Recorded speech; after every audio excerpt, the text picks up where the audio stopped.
Hello friends, welcome to Kalpana Joshi's kitchen. परवरનું શાક ઘણા લોકોને ભાવતું નથી હોતું। આજે આપણે પરવરનું શાક બનાવીશું, પણ એકદમ સરળ અને સહેલી રીતે બનાવીશું। આપણે ભરવાના નથી, છતાં પણ ભરેલા શાકના સ્વાદમાં આપણે શાક બનાવીશું। આપણે સૌ જાણીએ છીએ કે પરવરમાં ખૂબ વિટામિન્સ રહેલા છે। પરવર એ લોહીનું શુદ્ધિકરણ કરે છે અને રોગપ્રતિકારક શક્તિમાં પણ વધારો કરે છે।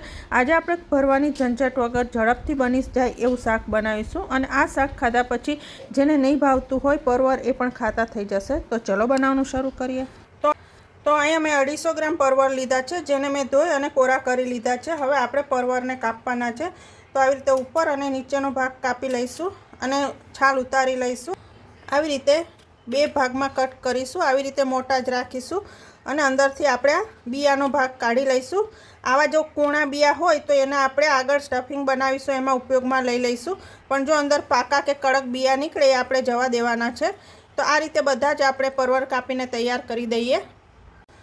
તો આ રીતે મેં બધા પરવર તૈયાર કરી લીધા છે। આટલા કોણા બી નીકળ્યા છે અને આટલા પાકા અને કડક બી નીકળ્યા છે, એ આપણે જવા દેવાના છે। અને આનો આપણે આગળ મસાલો બનાવીશું, એમાં ઉપયોગ કરી લઈએ। તો હવે આ શાક માટે આપણે મસાલો બનાવી દઈએ। તો મસાલો બનાવવા માટે મેં અહીંયા 1 ટીસ્પૂન આખા ધાણા લીધા છે, 1 ટીસ્પૂન વરિયાળી લઈએ, 1 ટેબલસ્પૂન શેકેલા તલ લઈશું, 2 ટેબલસ્પૂન શેકેલા સિંગદાણા લઈએ, 2 ટેબલસ્પૂન સૂકા કોપરાનું છીણ લઈએ, આદુ મરચાં અને લસણ લઈશું। એમાં 1 લીલું મરચું લીધું છે, 1 ઇંચનો આદુનો ટુકડો અને 4 થી 5 લસણ લીધા છે, એ લઈએ। હવે જે પરવરમાંથી કૂણા બિયા કાઢ્યા હતા એ લઈએ।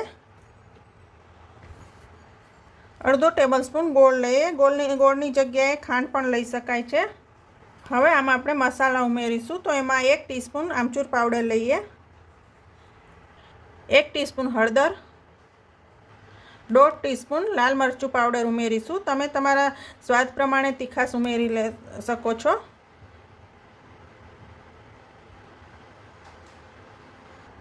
બે ટીસ્પૂન ધાણા જીરું પાવડર, સ્વાદ પ્રમાણે મીઠું ઉમેરીએ। હવે આ બધી સામગ્રી આપણે અધકચરી પીસી લઈએ। હવે એમાં 3 ટેબલસ્પૂન જેટલી સેવ લીધી છે, તમે કોઈ પણ ફરસાણ લઈ શકો છો, અને ફરસાણ કે સેવ કંઈ ના હોય તો તમે શેકેલા ચણાનો લોટ પણ લઈ શકો છો। હવે આ બધી સામગ્રી આપણે અધકચરી પીસી લઈએ। આ રીતે અધકચરું પીસી લીધું છે। તો હવે એમાં આપણે ધાણા ઉમેરીએ। હવે એમાં આપણે 2 ટેબલસ્પૂન જેટલું તેલ લઈએ। હવે સ્ટફિંગને બરાબર મિક્સ કરી લઈએ। આપણે આ શાક ડાયરેક્ટ કુકરમાં જ વઘારીશું। તો હવે આપણે શાક વઘારી દઈએ। સરસ મિક્સ થઈ ગયું છે। હવે કુકરમાં આપણે 3 ટેબલસ્પૂન જેટલું તેલ લઈએ। તેલ ગરમ થઈ ગયું છે તો એમાં અડધી ટીસ્પૂન રાઈ ઉમેરીએ। રાઈ થઈ ગઈ છે તો અડધું ટીસ્પૂન જીરું ઉમેરીએ, 1/4 ટીસ્પૂન હિંગ ઉમેરીએ અને પરવર ઉમેરી દઈએ। એકવાર હલાવી લઈએ।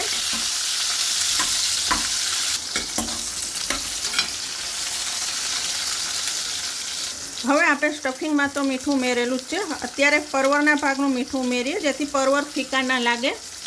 અડધી ટીસ્પૂન મીઠું ઉમેર્યું અને અડધી ટીસ્પૂન હળદર ઉમેરીએ। મિક્સ કરી લઈએ બરાબર, અને અડધી સેકન્ડ માટે પરવરને સરસ તેલમાં સાંતળી લઈએ।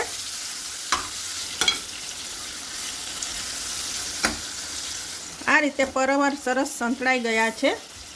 તો એમાં હવે આપણે જે મસાલો બનાવ્યો એ ઉમેરી દઈએ।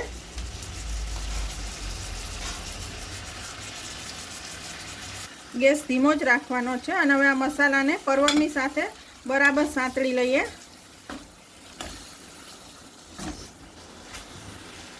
હવે એમાં 1 ટીસ્પૂન ગરમ મસાલો ઉમેરીએ, મિક્સ કરી લઈએ બરાબર।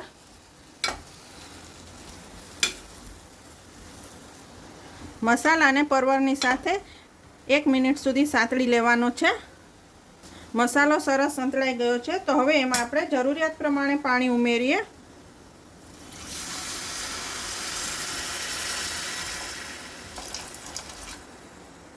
મિક્સ કરી લઈએ.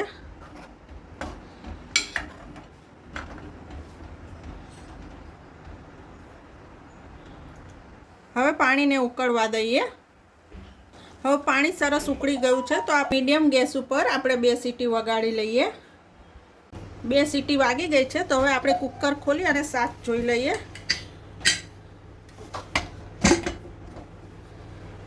અરે વાહ, જો તમે જોતા જ મોઢામાં પાણી આવી જાય એવું થયું છે.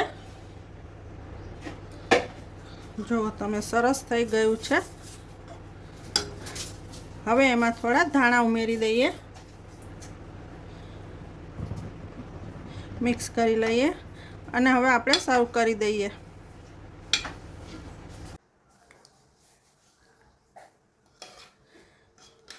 આ શાક પીરસ્યા પછી જોયા પછી જેને પરવર નહીં ભાવતા હોય એ પણ ખાતા થઈ જશે. એટલું સરસ આ ટેસ્ટી શાક બને છે અને દેખાવમાં તો જોઈને ખાવાનું મન થઈ જાય એવું બન્યું જ છે. ઉપરથી થોડા ધાણા મૂકીએ.